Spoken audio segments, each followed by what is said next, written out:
ਜਿਹੜੇ ਤੁਹਾਡੇ ਉੱਥੇ ਸੰਗੀ ਸੀ, ਯਾਰ ਬੇਲੀ ਸੀ, ਜੱਟ ਜਾਂ ਸਿੱਖ, ਉਹਨਾਂ ਦੇ ਕੋਈ ਨਾਂ ਪੱਤਰ ਯਾਦ ਆ? ਆਹੋ, ਦੱਸੋ ਕੀ ਨਾਂ ਸੀ ਉਹਨਾਂ ਦੇ?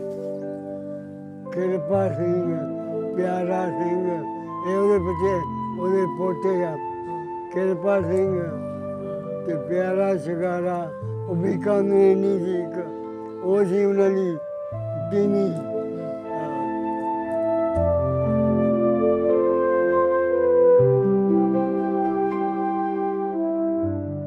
ਮੰਦਰ ਸੀਗਾ, ਗੁਰਦੁਆਰਾ ਹੁਣ ਬਣ ਲੱਗਾ ਸੀ, ਹਜੇ ਬਣੇ ਮਿੱਟੀ ਪਾਉਂਦੇ ਸੀ, ਉਹ ਚਮਾਰ ਬਣਾਉਂਦੇ ਸੀ, ਹੋਰ ਨਹੀਂ ਕੋਈ ਵੀ। ਪਿੰਡ ਨੂੰ ਰਸਤੇ ਕਿੰਨੇ ਲੱਗਦੇ ਸੀ, ਰਾਹ ਕਿੰਨੇ ਲੱਗਦੇ ਸੀ ਪਿੰਡ ਨੂੰ? ਰਾਹ 10-20 ਲੱਗਦੇ ਸੀ, ਬਹੁਤ ਵੱਡਾ ਪਿੰਡ ਸੀ। ਸਕੂਲ ਉੱਤੇ, ਹਸਪਤਾਲ ਉੱਤੇ, ਸਭ ਕੁਝ ਉੱਤੇ।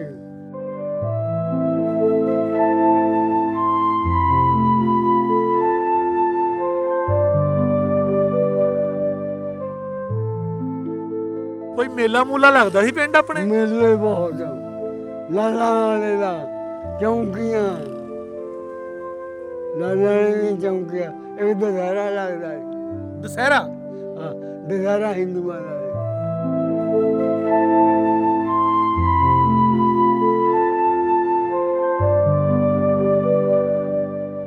ਢੱਗੇ ਤੁਹਾਡੇ ਕਿੰਨੇ ਲਏ ਸੀ? ਉਹ ਮੇਰੇ ਚਾਏ ਤੇ ਲਾਏ ਥੇ 6-7 ਹਜ਼ਾਰ ਦੇ। ਉਹ ਫਿਰ ਪੈਸੇ ਨਾ ਦੇਵੇ, ਪੈਸੇ ਮੰਗਣਾ ਤੇ ਤਲਵਾਰ ਲੈ ਕੇ ਨੱਠਾ। ਉਹ ਸਿੱਖ ਉਹਨੂੰ ਪੈ ਗਿਆ, ਕਹਿੰਦੇ ਤੈਨੂੰ ਤਾਂ ਪਹਿਲਾਂ ਦੱਸ ਲਈਏ।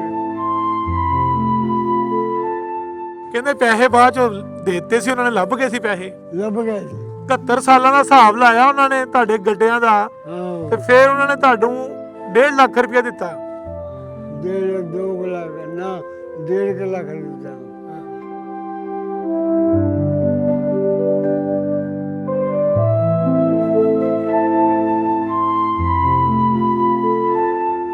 ਇੰਡੋਸ ਟੀਵੀ ਦੇ ਸਾਰੇ ਵਿਊਵਰਸ ਨੂੰ ਜੀ ਆਇਆਂ ਨੂੰ ਆਖਦੇ ਆ। ਨਾਜ਼ਰੀਨ, ਪ੍ਰੋਗਰਾਮ ਹੰਝੂਆਂ ਦੀ ਵੰਡ ਦੇ ਵਿੱਚ ਅਸੀਂ ਇਸ ਵੇਲੇ ਚੱਕ ਨੰਬਰ 66 ਗਾਫ ਬੇ ਦੇ ਵਿੱਚ ਬੈਠੇ ਹਾਂ, ਤੇ ਪ੍ਰੋਗਰਾਮ ਦਾ ਮਕਸਦ ਇਹ ਵੇ ਕਿ ਅਸੀਂ ਜ਼ਿਆਦਾ ਤੋਂ ਜ਼ਿਆਦਾ ਪਾਰਟੀਸ਼ਨ ਦੀਆਂ ਕਹਾਣੀਆਂ, ਵੰਡ ਦੀਆਂ ਕਹਾਣੀਆਂ ਜਮ੍ਹਾਂ ਕਰ ਲਈਏ, ਤਾਂ ਕਿ ਸਾਡੀ ਆਉਣ ਵਾਲੀ ਨਸਲ ਜਿਹੜੀ ਹੈਗੀ ਹੈ ਉਹ ਇਹਨਾਂ ਕਹਾਣੀਆਂ ਨੂੰ ਸੁਣ ਕੇ, ਇਸ ਤਾਰੀਖ ਨੂੰ ਸੁਣ ਕੇ ਉਹ ਤੋਂ ਸੀਖ ਹਾਸਲ ਕਰ ਸਕਣ।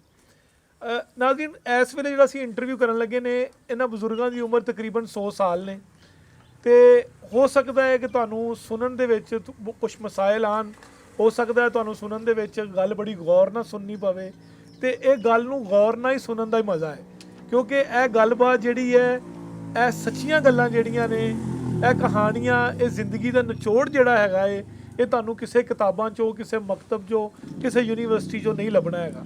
ਤੇ ਅਸੀਂ ਇਹ ਗੱਲਬਾਤ ਜਿਹੜੀ ਹੈ ਤੁਹਾਡੇ ਤੱਕ ਸਾਂਝੀ ਕਰਾਂਗੇ, ਤੇ ਬਾਬੇ ਉਹਨਾਂ ਦੀ ਜਿਹੜੀ ਗੁਫ਼ਤਗੂ ਹੈ ਇਹ ਸੁਣ ਕੇ ਮੈਂ ਖਾਹਿਸ਼ ਕਰਦਾ ਹਾਂ, ਮੇਰੀ ਇਹ ਖਾਹਿਸ਼ ਹੈ ਕਿ ਤੁਹਾਨੂੰ ਇਸ ਗੁਫ਼ਤਗੂ ਤੋਂ ਬਹੁਤ ਕੁਝ ਸਿੱਖਣ ਨੂੰ ਮਿਲੇਗਾ।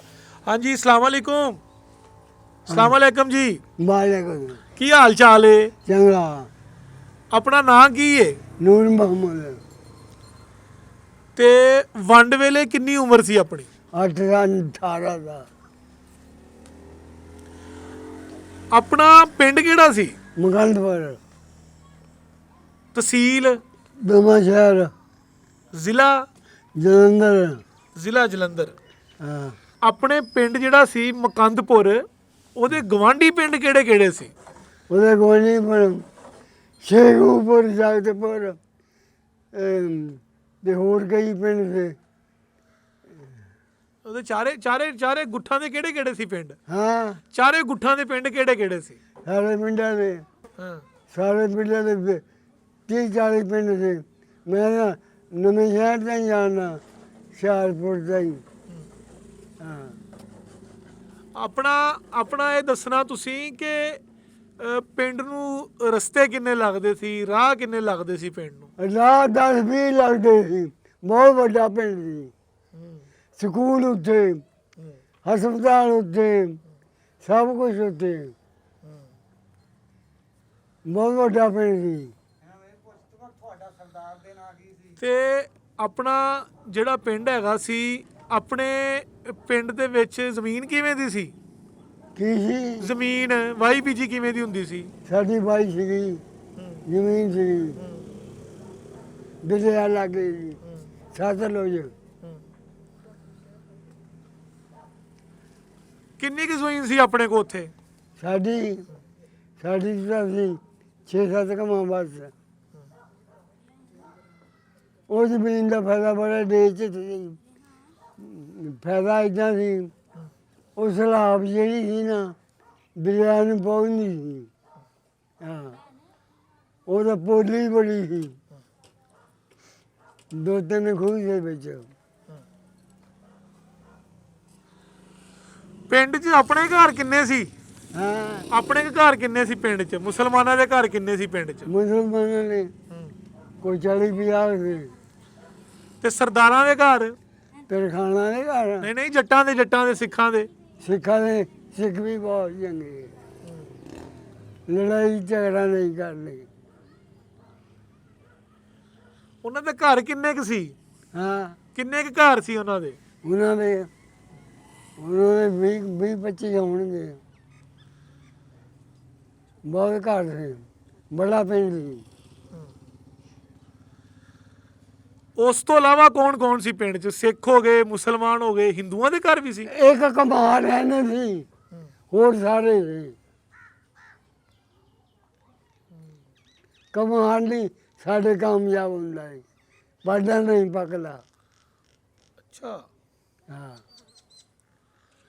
ਹੋਰ ਸਾਰੇ ਸੀਗੇ ਬਥੇਰੇ। ਵਾਢਾ ਉਹਨਾਂ ਦੀ ਜਗਤਪੁਰੋਂ ਜਾਂ ਹੀਮਿਓਂ।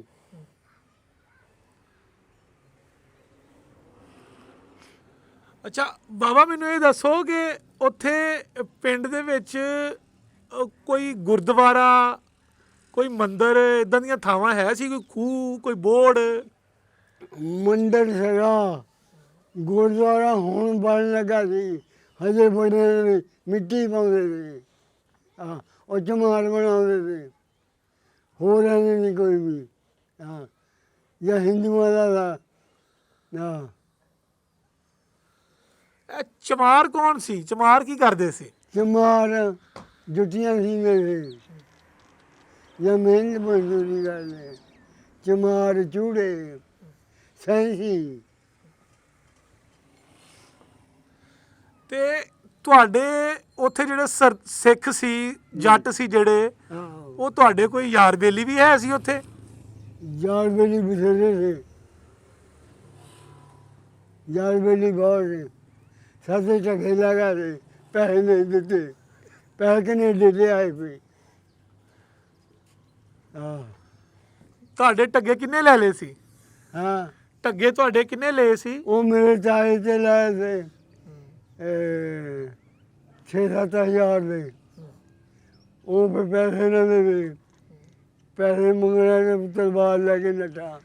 ਉਹ ਸਿੱਖ ਉਹਨੂੰ ਪੈ ਗਏ, ਕਹਿੰਦੇ ਤੈਨੂੰ ਤਾਂ ਪਹਿਲਾਂ ਦੱਸ ਲਈਏ। ਕਹਿੰਦੇ ਪੈਸੇ ਬਾਅਦ ਚ ਦੇ ਦਿੱਤੇ ਸੀ ਉਹਨਾਂ ਨੇ, ਲੱਭ ਗਏ ਸੀ ਪੈਸੇ? ਲੱਭ ਗਏ ਸੀ। ਉਹ ਕਿਵੇਂ ਲੱਭੇ? ਉਹ ਰੁਪਈਆ ਸਾਨੂੰ 5000 ਲੱਭਾ ਸੀ। ਕਿੰਨੇ ਦੇ ਤੇ ਆਇਆ ਸੀ? ਕਿਰਪਾ ਸਿੰਘ ਦਾ ਜਵਾਈ ਸੀ, ਕਿਰਪਾ ਸਿੰਘ ਦਾ ਜਵਾਈ। ਉਹਨੇ ਕਹਿੰਦੇ 71 ਸਾਲਾਂ ਦਾ ਹਿਸਾਬ ਲਾ ਕੇ ਤੇ 1.5 ਲੱਖ ਰੁਪਇਆ ਦਿੱਤਾ ਸੀ। ਹਾਂ 71 ਸਾਲਾਂ ਦਾ ਹਿਸਾਬ ਲਾਇਆ ਉਹਨਾਂ ਨੇ ਤੁਹਾਡੇ ਗੱਡਿਆਂ ਦਾ, ਤੇ ਫਿਰ ਉਹਨਾਂ ਨੇ ਤੁਹਾਨੂੰ 1.5 ਲੱਖ ਰੁਪਇਆ ਦਿੱਤਾ। 2 ਲੱਖ ਨਾ 1.5 ਲੱਖ ਦਿੱਤਾ। ਉਹਦੀ ਜਿਹੜੀ ਸੱਸ ਸੀ, ਉਹਦੀ ਬੀਕਾਨੇਰ ਦੀ, ਉਹਦਾ ਜਵਾਈ ਸੀ ਕਿਰਪਾ ਸਿੰਘ, ਉਹਦੇ ਸਾਲੇ ਸੀ ਪਿਆਰਾ ਸ਼ਿਕਾਰਾ। ਤੇ ਜਿਹੜੇ ਤੁਹਾਡੇ ਉੱਥੇ ਸੰਗੀ ਸੀ, ਯਾਰ ਬੇਲੀ ਸੀ, ਜੱਟ ਜਾਂ ਸਿੱਖ, ਉਹਨਾਂ ਦੇ ਕੋਈ ਨਾਂ ਪੱਤਰ ਯਾਦ ਆ?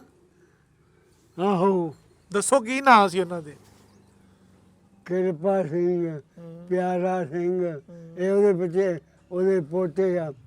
ਕਿਰਪਾ ਸਿੰਘ ਤੇ ਪਿਆਰਾ ਸ਼ਿਕਾਰਾ। ਉਹ ਬੀਕਾਨੇਰ ਨਹੀਂ ਸੀ ਇੱਕ, ਉਹ ਸੀ ਉਹਨਾਂ ਦੀ ਤੀਵੀਂ। ਹਾਂ, ਉਹ ਲੈਂਦੀ ਸੀ ਮੁੱਲ। ਤੇ ਤੁਸੀਂ ਉਸ ਵੇਲੇ ਕੀ ਕਰਦੇ ਸੀ? ਕੋਈ ਕੰਮ ਸ਼ਮ ਕਰਦੇ ਸੀ ਜਾਂ ਸਕੂਲੇ ਵੀ ਜਾਂਦੇ ਸੀ? ਸਕੂਲੇ ਵੀ ਜਾਈਦਾ ਸੀ ਤੇ ਦੂਸਰਾ ਜ਼ਿਮੀਂਦਾਰਾ ਵੀ ਕਰੀਦਾ ਸੀ। 6-7 ਪੈਣੀਆਂ ਲੈਣੀਆਂ। ਤੇ ਜਦੋਂ 47 ਹੋਇਆ, ਜਦੋਂ ਵੰਡ ਪਈ ਆ, ਆਹੋ ਉਸ ਵੇਲੇ ਕਿੰਨਵੀਂ ਜਮਾਤ 'ਚ ਸੀ ਤੁਸੀਂ? ਉਸ ਵੇਲੇ ਮੈਂ 8ਵੀਂ ਦਾ 9ਵੀਂ 'ਚ।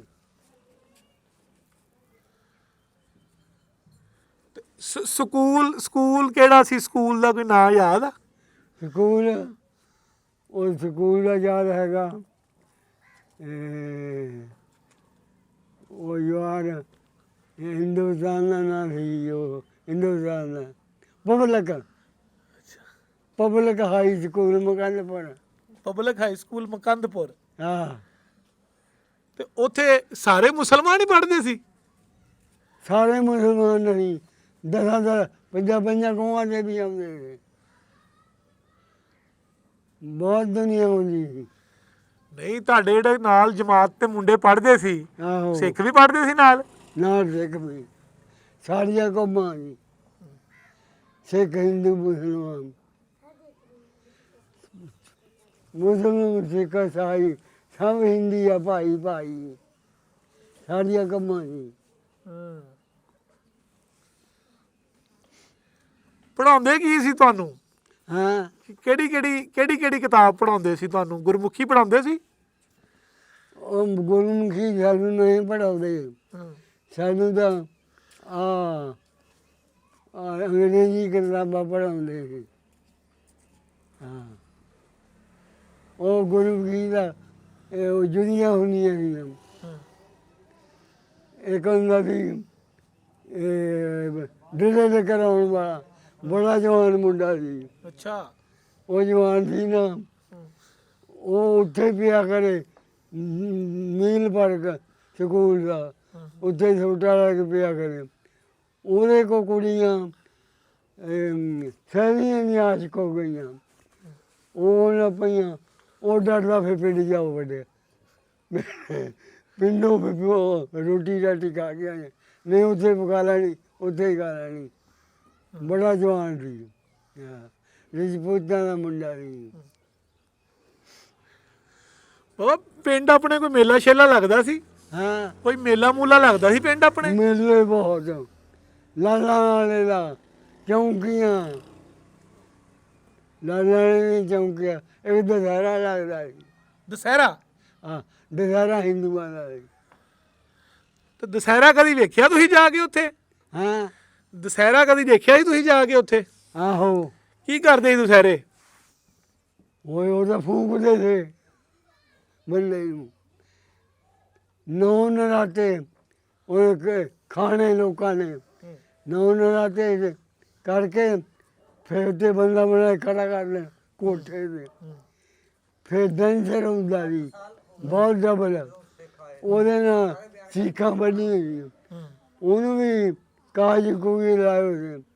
ਜਿੱਦਣ ਫੂਕਣਾ ਉਹ ਸ਼ਾਮ ਨੂੰ ਫੂਕਣਾ ਅਗਲਾ। ਹਾਂ, ਤੇ ਆਪਣੇ ਕੋਈ ਮੇਲੇ ਲੱਗਦੇ ਸੀ ਮੁਸਲਮਾਨਾਂ ਦੇ? ਮੁਸਲਮਾਨਾਂ ਦਾ ਚੌਂਕੀਆਂ ਚੌਂਕੀਆਂ? ਬਹੁਤ ਡਬਲ ਲੱਗਦੀਆਂ ਸੀ, ਲਾਲਾਂ ਵਾਲੇ ਦੀਆਂ 10-11 ਦਿਨ ਰਹਿੰਦੀਆਂ ਸੀ। ਪਹਿਲਾਂ ਸਾਡੇ ਪਿੰਡ, ਫਿਰ ਬੜੇ ਪਿੰਡ ਚੱਲ ਜਾਂਦੀ ਹੋਈ, ਫਿਰ ਲਾਲਾਂ ਵਾਲੇ ਦੇ ਚੱਲ ਜਾਂਦੇ। ਹਾਂ, ਬਹੁਤ ਤਗੜਾ ਪਿੰਡ ਸੀ। ਆਪਣੇ ਟੱਬਰ 'ਚ ਕੌਣ ਕੌਣ ਸੀ? ਤੁਹਾਡੇ ਘਰ ਕਿੰਨੇ ਕੁ ਸੀ? ਤੁਹਾਡੇ ਬਾਪ ਦਾਦਾ ਕੀ ਕੰਮ ਕਰਦੇ ਸੀ ਉੱਥੇ? ਜ਼ਿਮੀਂਦਾਰਾਂ। ਘਰ ਕਿੰਨੇ ਕੁ ਸੀ ਆਪਣੇ? ਆਪਣੇ ਸਾਡੇ ਘਰ 5-7 ਕੁ ਥੋੜੇ ਜਿਹੇ। ਤੁਹਾਡੇ ਬਾਪ ਦੀ ਕਿੰਨੀ ਕੁ ਔਲਾਦ ਸੀ? ਸਾਡੇ ਮੈਂ ਇਕੱਲਾ ਜੀ, ਇਕੱਲੇ ਹੀ ਸੀ? ਮੇਰਾ ਇੱਕ ਭਰਾ ਸੀ ਤਾਏ ਦਾ ਪੁੱਤ, ਉਹ ਵੀ ਇਕੱਲਾ ਹੀ ਸੀ। ਫੁੱਟਬਾਲ ਖੇਡਦਾ ਹੁੰਦਾ ਸੀ, ਬਹੁਤ ਕਾਰੀਗਰ ਸੀ, ਬੜਾ ਜਵਾਨ ਸੀ, ਗੋਲਾ ਵੀ ਖੇਡਣਾ। 2 ਬੰਦਾ ਸੀ, ਤੇ ਫੁੱਟਬਾਲ ਤੇ ਗੋਲਾ, ਬਹੁਤ ਜਵਾਨ ਸੀ। ਬੜਾ ਬੜਾ ਨਾਮ ਲਿਆਉਂਦਾ ਹੁੰਦਾ ਹੈ। ਤੁਸੀਂ ਕੋਈ ਖੇਡ ਖੇਡਦੇ ਸੀ? ਹਾਂ, ਤੁਹਾਡਾ ਕਿਹੜਾ ਖੇਡ ਸੀ? ਸਾਡਾ ਗੇਟ ਉੱਤੇ ਕਿਹੜਾ ਹੋਣਾ, ਹਾਂ। ਸਕੂਲੇ ਹੀ ਜਾਣਾ, ਸਕੂਲੇ ਮੁੜੇ ਆਉਣਾ। ਬਸ ਸਕੂਲੇ ਜਾਣਾ ਤੇ ਮੋੜੇ ਆਣਾ। ਹਾਂ, ਹਾਂ। ਸਾਡਾ ਕੋਈ ਨਹੀਂ। ਹਾਂ। ਲਾਲਾ ਵਾਲੇ ਦਾ ਮੇਲਾ ਬਹੁਤ ਡੁੱਬ ਲੱਗਦਾ ਸੀ। ਲਾਲਾ ਵਾਲੇ ਦਾ ਮੇਲਾ ਹਾਂ, ਕੀ ਹੁੰਦਾ ਸੀ ਉਸ ਮੇਲੇ 'ਚ? ਹਾਂ, ਉਸ ਮੇਲੇ 'ਚ ਕੀ ਹੁੰਦਾ ਸੀ? ਮੇਰੀ ਉਸ ਮੇਲੇ 'ਚ ਕੀ ਹੁੰਦਾ ਸੀ ਮੈਂ ਕਿਹਾ? ਮੇਰੀ ਮੇਲੇ 'ਚ ਮੇਲੇ 'ਚ ਮੇਲੇ 'ਚ ਹਾਂ। ਉਹ ਮੇਰੇ 10-12 ਸਾਲ ਸੀ। ਹਾਂ। 10-12 ਨਹੀਂ, ਹਾਂ। ਘੱਟ ਸੀ। ਹਾਂ। ਚੌਂਕੀਆਂ ਦਾ ਮੇਲਾ ਬਹੁਤ ਡੁੱਬ ਲੱਗਦਾ ਸੀ। ਹਾਂ, ਜਿਹਦਾ ਕੋਈ ਹਿਸਾਬ ਨਹੀਂ। 8 ਮੁਰੱਬਿਆਂ 'ਚ ਨਾ 2 ਮੁਰੱਬਿਆਂ 'ਚ ਲੱਗਦਾ ਸੀ। ਘੋੜੀਆਂ ਦੀ ਦੌੜ, ਟੱਗਿਆਂ ਦੀ ਦੌੜ, ਊਂਟਾਂ ਦੀ ਦੌੜ। ਹਾਂ, ਪਿੰਡ ਪਿੰਡ ਦਾ ਨੰਬਰਦਾਰ ਕੌਣ ਸੀ?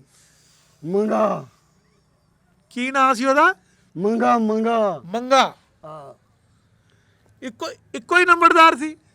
ਉਹ ਨੰਬਰਦਾਰ ਦਾ ਟੱਬਰ ਦਾ ਕਿੱਡਾ ਹੀ ਹਾਂ। ਕਿੱਡਾ ਟੱਬਰ ਸੀ। ਰਾਮ ਰੱਖਾ। ਹਾਂ, ਹੋਰ ਸੇ ਕਈ ਕਈ ਤਿੰਨ ਚਾਰ ਭਰਾ ਸੀ। ਜਿਹਦੇ ਨਾਲ ਆਪਣਾ ਹਿਸਾਬ ਚੱਲਦਾ ਸੀ ਆ ਢੱਗੇ ਵੇਚਣ ਵਾਲਾ, ਉਹਦਾ ਨਾਂ ਕੀ ਸੀ? ਉਹਦੇ ਨਾਲ ਕਿਰਪਾ ਸਿੰਘ, ਕਿਰਪਾ ਸਿੰਘ ਦਾ ਜਵਾਈ ਦਾ। ਹਾਂ, ਉਹ ਵਿਆਹ ਕਰ ਗਿਆ, ਫਿਰ ਕੈਨੇਡਾ ਤੇ ਮੰਗਾਏ। ਅੱਛਾ, ਮੈਨੂੰ ਇਹ ਦੱਸਣਾ ਕਿ ਉਸ ਵੇਲੇ ਤੁਹਾਨੂੰ ਇਹ ਭਿਣਕ ਪੈਂਦੀ ਸੀ ਲਹਿਦਾ ਲਹਿਦਾ ਹੋ ਜਾਣਾ ਹਿੰਦੁਸਤਾਨ ਪਾਕਿਸਤਾਨ? ਲੈਲਾ ਲੈਲਾ ਹਾਂ। ਉਹ ਲੈਲਾ ਦੀ ਜਮਾਤਾਂ ਦੀਆਂ। ਸਕੂਲ ਬਹੁਤ ਵੱਡਾ ਸੀ। ਨਹੀਂ ਇਲੈਕਸ਼ਨ ਤੁਸੀਂ ਵੇਖੇ ਆਪਣੀ ਅੱਖੀ? ਆਹੋ, ਕਾਂਗਰਸ ਦਾ ਤੇ ਮੁਸਲਿਮ ਲੀਗ ਦਾ? ਦੇਖਿਆ, ਇਲੈਕਸ਼ਨ ਦੇਖਿਆ। ਸਨ 65 ਦਾ ਜੰਗ ਲੱਗੀ ਆ ਨਾ, ਪਹਿਲਾ ਇਲੈਕਸ਼ਨ ਹੋਇਆ। ਨਹੀਂ ਜਿਹੜਾ ਉੱਥੇ ਵੰਡ ਤੋਂ ਪਹਿਲੇ ਇਲੈਕਸ਼ਨ ਸੀ ਕਾਂਗਰਸ ਦਾ ਤੇ ਮੁਸਲਿਮ ਲੀਗ ਦਾ, ਕਾਇਦੇ ਆਜ਼ਮ ਦਾ ਤੇ ਗਾਂਧੀ ਉਹਨਾਂ ਦਾ, ਹਾਂ। ਉਹ ਵੇਖਿਆ ਤੁਸੀਂ? ਦੇਖਿਆ, ਵੋਟਾਂ ਪਈਆਂ ਜੀ। ਅਸੀਂ ਵੋਟਾਂ ਜੋਗੇ ਹੈ ਨਹੀਂ, ਹੋਰ ਦੁਨੀਆ ਬਹੁਤ ਪਈ। ਬਾਬਾ ਕਾਇਦੇ ਹਮਾਰੇ ਲਿਆ ਕੇ ਚਲੀ ਗਈ। ਹਾਂ, ਨਹਿਰੂ ਵੀ ਦੇਖਿਆ। ਅੱਛਾ, ਹਾਂ, ਇਹ ਜਿਹੜਾ ਸੀ ਨਹਿਰੂ ਤੇ ਗਾਂਧੀ ਤੇ ਲਿਆਕਤ ਅਲੀ ਖਾਨ, ਇਹਨਾਂ ਦੀਆਂ ਕੋਈ ਗੱਲਾਂ ਬਾਤਾਂ ਤੁਹਾਡੇ ਤੱਕ ਪਹੁੰਚਦੀਆਂ ਸੀ? ਕਿਹੜੀਆਂ? ਇਹਨਾਂ ਦੀਆਂ, ਨਹਿਰੂ ਹੋਣਾ ਦੀਆਂ ਗੱਲਾਂ, ਗਾਂਧੀ ਦੀਆਂ, ਬਾਬੇ ਦੀਆਂ, ਇਹ ਗੱਲਾਂ ਤੁਹਾਡੇ ਤੱਕ ਆਉਂਦੀਆਂ ਸੀ? ਬਥੇਰੇ ਹੀ ਕਰਦੇ ਸੀ। ਸਾਨੂੰ ਤਾਂ ਹੁਣ ਤਾਂ ਜਿੱਤੇ ਕਰਦੇ ਆਓ। ਹਾਂ, ਸਾਡੇ ਨੰਬਰ ਦੇ ਨਾਲ ਨਾ ਮੰਗਾ, ਰਾਮ ਰੱਖਾ, ਹੋਰ ਕਈ ਭਰਾ ਸੀ। ਅੱਛਾ, ਜਦੋਂ ਐਲਾਨ ਹੋਇਆ ਹੈ ਕਿ ਉੱਠ ਜਾਓ ਤੁਸੀਂ, ਥਾਂ ਛੱਡ ਜਾਣੀ ਆ, ਹਾਂ, ਉਸ ਵੇਲੇ ਫੌਰਨ ਉੱਠ ਗਏ ਸੀ ਤੁਸੀਂ ਕਿ ਕੋਈ ਬੈਠੇ ਰਹੇ ਪਿੰਡ? ਉੱਠ ਕੇ ਉੱਥੋਂ ਆਏ ਆ। ਇੱਥੇ ਸਾਡੇ ਨਾਲ ਵਾਸਤੇ ਸਰਦਾਰ ਕੁਲਦੀਪ ਸਿੰਘ 2 ਪਿੰਡ ਬਚਾਏ ਸੀ ਉਹਨੇ। ਇੱਕ ਦੀ ਰਾਤ ਨੂੰ ਰਾਖੀ, ਉਹਨੂੰ ਬਦਲਾ ਤਕੜੇ ਬਹੁਤ ਸੀ ਤੇ ਸਿਰੇ ਵਿੱਚ ਪੂਛ। ਉਹ ਕਹਿੰਦੇ ਤੁਹਾਡੇ ਪਿੰਡ ਜੀ, ਕਹਿੰਦੇ ਇੱਥੋਂ ਕੋਈ ਤੁਹਾਡਾ ਬੱਚਾ ਬਣ ਜਾਊਗਾ, ਮੈਂ ਸਾਰੇ ਪਿੰਡ ਨੂੰ ਉਡਾ ਦਊਂਗਾ। ਸਰਦਾਰ ਕੁਲਦੀਪ ਸਿੰਘ ਬਹੁਤ ਤਕੜਾ ਬੰਦਾ ਹੈ। 2 ਇੰਜਣ ਲੱਗੇ ਉਸੇ, ਇੱਕ 18-20 ਖੂਹ ਤੇ ਪਾਣੀ ਭਰਦਾ ਸੀ, ਖੂਹ ਦੇ ਵਿੱਚ ਦਾ ਪੱਖਾ। ਹਾਂ, ਖੂਹ ਦੇ ਵਿੱਚ ਪੱਖਾ ਦਾ ਫੱਟੇ ਲਾ ਕੇ ਖੂਹ ਦੇ ਵਿੱਚ ਹੀ ਮੋਟਰ ਸੀ। ਹਾਂ, 18-20 ਕਿੱਲੇ ਦਿਹਾੜੀ 'ਚ ਭਰਦੇ ਨੇ ਪਾਣੀ ਨਾਲ। ਹਾਂ ਦਾਣੇ ਵੀ ਮਿਲਾ ਦੀ ਵੇਲੇ ਕਵੇਲੇ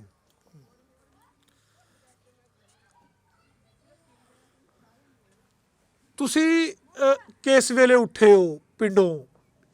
ਸੰਤਨ ਵਾਲੀ ਚ ਕੋਈ ਤਰੀਕ ਯਾਦ ਆ 14 ਅਗਸਤ ਜਾਂ ਉਸ ਤੋਂ ਬਾਅਦ ਉੱਠੇ ਹੋ? ਉਹ ਸੰਤਾਲੀ ਜੇ ਉੱਠੇ ਆ ਜਦ ਦੁਨੀਆ ਆਈ ਆ ਉਦੋਂ ਹੀ ਉੱਠੇ ਆ। ਹਾਂ ਲਾਹੌਰ ਆਏ। ਤੁਹਾਡੇ ਦੇ ਘਰ ਹੀ ਥੋੜੇ ਸੀ ਉੱਥੇ ਪਿੰਡ ਦੇ ਵਿੱਚ, ਤੇ ਉਹ ਤੁਹਾਨੂੰ ਜਥੇ ਜੁਥੇ ਨਹੀਂ ਪਏ? ਉਹ ਪਿੰਡ ਹੋਰ ਬਥੇਰੇ ਸੀ, ਘਰ ਸੀਗੇ ਸਾਡੇ 10-12 ਕੁ। ਮੈਂ ਗੁਜਰਾਂ ਦੇ ਜੱਜਾਂ ਦੇ ਬਾਹਰ ਸੀ, ਮੁਲਾਕਾਤ ਬੜੀ ਸੀ। ਫਿਰ ਤੁਸੀਂ ਸਾਰੇ ਜਾਣੇ ਇਕੱਠੇ ਹੋ ਕੇ ਟੁਰੇ ਹੋ? ਹਾਂ ਤੁਸੀਂ ਫਿਰ ਸਾਰੇ ਇਕੱਠੇ ਹੋ ਕੇ ਟੁਰੇ ਹੋ? ਆ ਇਕੱਠੇ ਹੋ ਗਏ। ਮਿਲਟਰੀ ਲਿਆਈ ਸੀ, ਕੰਪ 'ਚ ਛੱਡ ਕੇ ਗਈ। ਸਾਡਾ ਇੱਕ ਬੰਦਾ ਸੀ ਉੱਥੇ, ਉਹਨੇ ਸਾਨੂੰ ਨਾ ਲਾਹੌਰ ਪੜਾਤਾ ਉੱਥੇ ਗੱਡੀ 'ਚ। 2 ਗੱਡੀਆਂ ਸੀ, ਇੱਕ ਰਾਈਆਂ ਦੀ ਇੱਕ ਸਾਡੀ। ਉਹਨਾਂ 2 ਗੱਡੀਆਂ 'ਚ ਸਾਡੇ ਬੰਦੇ ਸੀ, ਉਹ ਲਾਹੌਰ ਪੜਾਤਾ, ਬਾਕੀ ਦੇ ਉੱਥੇ ਹੀ ਸੀ। ਤੁਹਾਨੂੰ ਤੇ ਨਹੀਂ ਜਥੇ ਪਏ? ਕੋਈ ਨੁਕਸਾਨ ਤੇ ਨਹੀਂ ਹੋਇਆ ਤੁਹਾਡਾ? ਹਾਂ ਤੁਹਾਡਾ ਤੇ ਨਹੀਂ ਕੋਈ ਨੁਕਸਾਨ ਹੋਇਆ? ਕੋਈ ਜਥਾ ਜੁਥਾ ਤੁਹਾਨੂੰ ਤੇ ਨਹੀਂ ਪਿਆ? ਸਾਡਾ ਨੁਕਸਾਨ ਨਹੀਂ ਹੋਇਆ। ਉਸ ਵੇਲੇ ਨੂੰ ਮੀਂਹ ਪਿਆ ਬਹੁਤ। ਜਦ ਮੀਂਹ ਪਿਆ ਤਾਂ ਸਿੱਖ ਫਿਰਨ ਲੱਗ ਪਿਆ ਪਿੰਡਾਂ 'ਚ। ਸਰਦਾਰ ਨੂੰ ਜਾ ਕੇ ਦੱਸਿਆ, ਉਹਨੇ ਠਾਇਆ ਇੱਕ ਸਰਦਾਰ ਗੱਡੀ ਫਿਰ ਇੱਕ ਜੈਲਦਾਰ ਘੋੜੀਆਂ 'ਤੇ। ਉਹ ਕਹਿੰਦੇ ਦੇਖਿਓ ਜੀ ਆਪਣੇ ਬੰਦੇ ਮੋੜ, ਸਾਡੀ ਮੇਰੀ ਮੋੜੀ ਲਾ ਜਾਣ ਅਖੇ ਆ ਜਾਂਦੇ। ਗੋਲੀ ਮਾਰੀ ਦੌੜ ਤੇ ਮੁੜ ਕੇ ਕੋਈ ਬੜਿਆ ਹੀ ਨਹੀਂ। ਹਾਂ ਅੱਛਾ, ਇਹ ਦੱਸਣਾ ਮੈਨੂੰ ਤੁਸਾਂ ਕਿ ਜਦੋਂ ਤੁਸੀਂ ਉੱਠੇ ਹੋ ਹਾਂ ਕੋਈ ਸਮਾਨ ਸਮੂਨ ਨਾਲ ਲਿਆ ਕਿ ਉਦਾਂ ਹੀ? ਉਹ ਸਮਾਨ ਕਿੱਥੇ ਲੈਂਦਾ ਸੀ, ਉੱਥੇ ਜਿਹੜਿਆ ਹਾਂ ਸਮਾਨ ਨਹੀਂ ਲੈਂਦਾ। ਸੰਦੂਕ ਬੜੇ ਭਰਾਏ। ਸਾਡਾ ਕੋ 1000 ਰੁਪਈਆ ਰਹਿ ਗਿਆ ਜੀ ਵਿੱਚ, ਮੇਰਾ ਪੇ ਇੱਥੇ ਹੈ ਨਹੀਂ। ਉਹ ਪੀਰ ਦੇ ਗਿਆ ਸੀ, ਉਹ ਸਾਡੇ ਪੈਸੇ ਰਹਿ ਗਏ ਉੱਥੇ।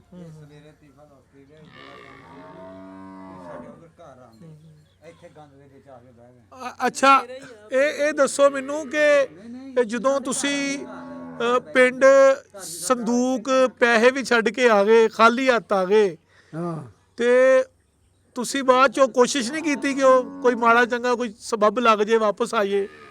ਉਹ ਸਾਨੂੰ ਨਹੀਂ ਕੱਖ ਵੀ ਦਿੱਤਾ। ਅਸੀਂ ਤਾਂ ਉਸੇ ਵੇਲੇ ਆ ਗਏ। ਇੱਕ ਗੱਡੀ ਰਾਈਆਂ ਦੀ, ਇੱਕ ਸਾਡੀ ਸੀ। ਉਹ ਰਾਈ ਬਾਗਮ ਸੀ, ਲਾਲਪੁਰ ਬੈਠੇ ਆ ਅਸਮਾਈਲ।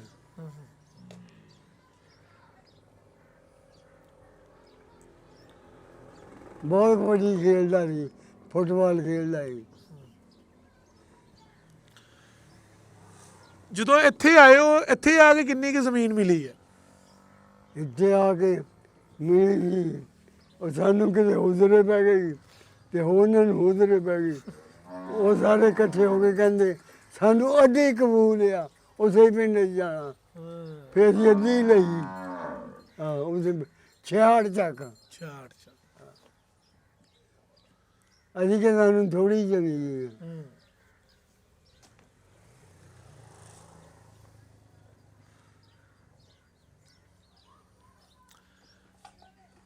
ਇਹ ਦੱਸੋ ਮੈਨੂੰ ਕਿ ਹੁਣ ਤੁਹਾਨੂੰ ਆਪਣਾ ਪਿੰਡ ਯਾਦ ਆਉਂਦਾ ਵਾ? ਆਹੋ ਸਾਰਾ ਪਿੰਡ ਚੇਤੇ ਆ। 20-25 ਬਲਬੇ ਪਿੰਡ ਦੀ।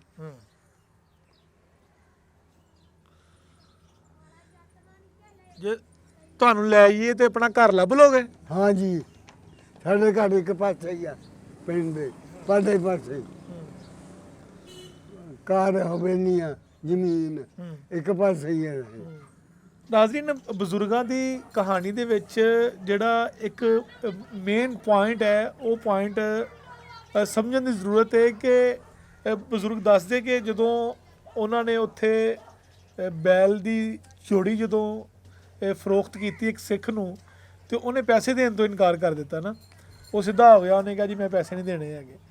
ਉਸ ਤੋਂ ਬਾਅਦ ਵੰਡ ਹੋ ਗਈ, ਬਜ਼ੁਰਗ ਇੱਥੇ ਆ ਗਏ, ਸੋਸ਼ਲ ਮੀਡੀਆ ਦਾ ਦੌਰ ਆਇਆ, ਪੰਜਾਬੀ ਲਹਿਰ ਦੇ ਆਗੂ ਹੈਗੇ ਨੇ ਨਾਸਰ ਢਿੱਲੋਂ ਸਾਹਿਬ, ਉਹਨਾਂ ਨੇ ਬਜ਼ੁਰਗਾਂ ਦਾ ਇੰਟਰਵਿਊ ਕੀਤਾ। ਉਹ ਇੰਟਰਵਿਊ ਕਰਨ ਤੋਂ ਬਾਅਦ ਜਦੋਂ ਇਹ ਗੱਲਬਾਤ ਪਹੁੰਚੀ ਆ ਉੱਥੇ, ਟੈਲੀਫੋਨ ਆਇਆ ਸੀ ਤੇ ਉੱਥੋਂ। ਉੱਥੋਂ ਫਿਰ ਟੈਲੀਫੋਨ ਆ ਗਿਆ ਕੈਨੇਡਾ ਚੋਂ, ਤੇ ਉਹਨਾਂ ਨੇ ਆਖਿਆ ਕਿ ਤੁਸੀਂ ਹਿਸਾਬ ਲਵਾਓ ਕਿ ਅਗਰ ਉਸ ਦੌਰ 'ਚ ਉਸ ਬੈਲ ਦੀ ਕੀਮਤ ਕਿੰਨੀ ਸੀ, ਇੱਥੇ ਦੇ ਹਿਸਾਬ ਨਾਲ ਬੰਦਾ ਸੀ ਉੱਥੇ ਇੱਕ, ਹਾਂ ਉਹਨੇ ਤੇ ਕਿਹਾ ਇਸ ਦੌਰ ਦੀ ਕਿੰਨੀ ਬਣਦੀ ਹੈ। ਇੱਥੇ ਨੂਰ ਮੁਹੰਮਦ ਹੈਗਾ ਕੋਈ, ਅਗੇ ਹੈਗਾ ਜੀ, ਹਾਂ, ਉਹਨੂੰ ਪੈਸੇ ਮਿਲ ਗਏ, ਅਗੇ ਮਿਲ ਮਿਲ ਗਏ। ਗਏ, ਤਸਦੀਕ ਵੀ ਕੀਤੀ ਫਿਰ ਉਹਨਾਂ ਨੇ। ਫਿਰ ਉਹਨਾਂ ਨੇ ਉਸ ਹਿਸਾਬ ਨਾਲ ਬਾਬੇ ਬਜ਼ੁਰਗਾਂ ਦੇ ਘਰ ਵਾਲੇ ਦੱਸਦੇ ਨੇ ਕਿ 1.5 ਲੱਖ ਰੁਪਇਆ ਜਿਹੜਾ ਹੈਗਾ ਸੀ ਉਹ ਪਾਕਿਸਤਾਨੀ ਕਰੰਸੀ ਦੇ ਮੁਤਾਬਿਕ ਜਿਹੜਾ ਹੈਗਾ ਫਿਰ ਉਹਨਾਂ ਨੂੰ ਦਿੱਤਾ ਗਿਆ। ਜਿਹੜਾ ਕਿ ਉਸ ਵੇਲੇ ਸ਼ਾਇਦ ਇੰਨਾ ਨਾ 2 ਬਣਦਾ। ਲੱਖ ਮਿਲਿਆ ਸੀ ਹਾਂ। ਤੇ ਵਿੱਚੋਂ ਉਹ ਰੱਖ ਲੈ ਸਕੂਲ ਲਈ ਜੋੜੇ ਗਏ। ਕਿ ਯਾਨੀ ਪਾਕਿਸਤਾਨੀ ਕਰੰਸੀ ਦੇ ਮੁਤਾਬਕ ਜਿਹੜੇ ਸੀ ਉਹ ਪੈਸੇ ਬਜ਼ੁਰਗਾਂ ਨੂੰ ਜਿਹੜੇ ਹੈਗੇ ਸੀ ਉਹ ਮਿਲ ਗਏ। ਤੇ ਇਹ ਮੁਹੱਬਤ ਦੀ, ਪਿਆਰ ਦੀ, ਮੋਹ ਦੀ ਇੱਕ ਬਹੁਤ ਵੱਡੀ ਮਿਸਾਲ ਹੈ। ਮਤਲਬ ਅਗਰ ਉਹ ਚਾਹੁੰਦੇ ਤੇ ਉਹ ਕੈਨੇਡਾ 'ਚ ਬੈਠੇ ਹੋ ਕਹਿ ਦਿੰਦੇ ਕਿ ਭਾਈ ਮਤਲਬ ਬੌਧਰ ਹੀ ਨਾ ਕਰਦੇ, ਅਗਰ ਇਸ ਗੱਲ ਨੂੰ ਇਗਨੋਰ ਕਰ ਦਿੰਦੇ, ਲੇਕਿਨ ਉਹਨਾਂ ਨੇ ਕਿਹਾ ਕਿ ਨਹੀਂ, ਚੂੰਕਿ ਅਸੀਂ ਹੱਕ ਤਲਫੀ ਕੀਤੀ ਹੈ ਜਾਂ ਸਾਡੇ ਵੱਡਿਆਂ ਨੇ ਇਸ ਤਰ੍ਹਾਂ ਕੀਤਾ ਹੈਗਾ ਤੇ ਸਾਨੂੰ ਇਹ ਵਾਪਸ ਕਰਨੇ ਚਾਹੀਦੇ ਨੇ। ਤੇ ਉਹਨਾਂ ਨੇ ਬਹੁਤ ਵੱਡੀ ਇੱਕ ਮਿਸਾਲ ਕਾਇਮ ਕੀਤੀ, ਇੱਕ ਮੁਹੱਬਤ ਦੀ, ਇੱਕ ਪਿਆਰ ਦੀ ਮਿਸਾਲ ਕਾਇਮ ਕੀਤੀ। ਤੇ ਬਜ਼ੁਰਗਾਂ ਦੇ ਨਾਲ ਗੱਲਬਾਤ ਕਰਕੇ ਵੀ ਇਹੀ ਗੱਲ ਜਿਹੜੀ ਹੈ ਉਹ ਖੁੱਲੀ ਹੈ, ਇਹੀ ਗੱਲ ਪਹੁੰਚੀ ਹੈ ਕਿ ਵੰਡ ਦੀ ਕਹਾਣੀ, ਵੰਡ ਦੀ ਜਿਹੜੀ ਦਾਸਤਾਨ ਹੈ ਉਹ ਹਰ ਇਨਸਾਨ ਦੀ ਉਸ ਵੇਲੇ ਦੀ ਵੰਡ ਨੂੰ ਵੇਖਣ ਵਾਲੇ ਦੀ ਨਜ਼ਰੀਏ ਦੇ ਮੁਤਾਬਕ ਅਲੱਗ-ਅਲੱਗ ਹੈ। ਯਾਨੀ ਕਿ ਜਿਹਨੇ ਉਸ ਵੰਡ ਨੂੰ ਜਿਵੇਂ ਦਾ ਪਾਇਆ, ਜਿਹਨੇ ਖੂਨੀ ਤਰੀਕੇ ਨਾਲ ਪਾਇਆ, ਉਹਦੇ ਵਾਸਤੇ ਉਹ ਟਰੋਮਾ 'ਚੋਂ ਨਿਕਲਣਾ ਔਖਾ ਹੈ। ਜਿਹਨੇ ਇਸ ਵੰਡ ਨੂੰ ਪੁਰਸਕੂਨ ਤਰੀਕੇ ਦੇ ਨਾਲ ਬਗੈਰ ਕਿਸੇ ਨੁਕਸਾਨ ਤੇ ਹਿਜਰਤ ਕਰਕੇ ਪਾਕਿਸਤਾਨ ਆਇਆ, ਲੇਕਿਨ ਉਹਨੂੰ ਫਿਰ ਵੀ ਆਪਣਾ ਦੇਸ਼ ਯਾਦ ਆਉਂਦਾ। ਹਲੇ ਵੀ ਇਹ ਬਜ਼ੁਰਗ ਜਿਹੜੇ ਨੇ ਉਹਨੂੰ ਆਪਣਾ ਦੇਸ਼ ਆਖਦੇ ਨੇ, ਹਲੇ ਵੀ ਆਖਦੇ ਨੇ ਕਿ ਉਹ ਸਾਡਾ ਦੇਸ਼ ਸੀ, ਸਾਡਾ ਸ਼ਹਿਰ ਸੀ, ਸਾਡਾ ਮੁਲਕ ਸੀ, ਉਹਨੂੰ ਦੇਸ਼ ਆਖਦੇ ਨੇ। ਵੀ ਅਸੀਂ ਇੱਕ ਪਾਸੇ ਹੀ ਪਿੰਡ ਦੇ ਪਾਡੇ ਪਾਸੇ ਹੀ ਉਧਰ ਜ਼ਮੀਨ। ਤੇ ਇਹ ਵੰਡ ਦੀ ਇਹੀ ਕਹਾਣੀਆਂ ਜਿਹੜੀਆਂ ਨੇ, ਇਹ ਸਾਡੀ ਕੋਸ਼ਿਸ਼ ਹੈ ਕਿ ਤੁਹਾਡੇ ਤੱਕ ਸਾਂਝੀਆਂ ਕਰਦੇ ਰਹੋ। ਦੇਖਦੇ ਰਹੋ ਤੁਸੀਂ ਇੰਡੋਜ਼ TV ਆਸਟ੍ਰੇਲੀਆ।